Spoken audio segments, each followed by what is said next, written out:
33 yoshimda sevolmas endi. Tirikchilik diye shunchalar yaqinlardan olmadim xabar.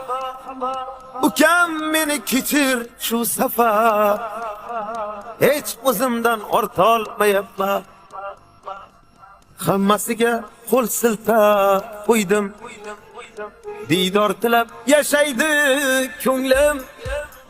Meni kechir pokzor singlim, hech o'zimdan orta olmayapman. Bolalikda g'am bukmasdi qadlarimni, tashvishlar u dardlarni baxtga yo'yibman. Bugun kelib onasizga dardlarimni aytmaydigan darajada ulg'ayibman.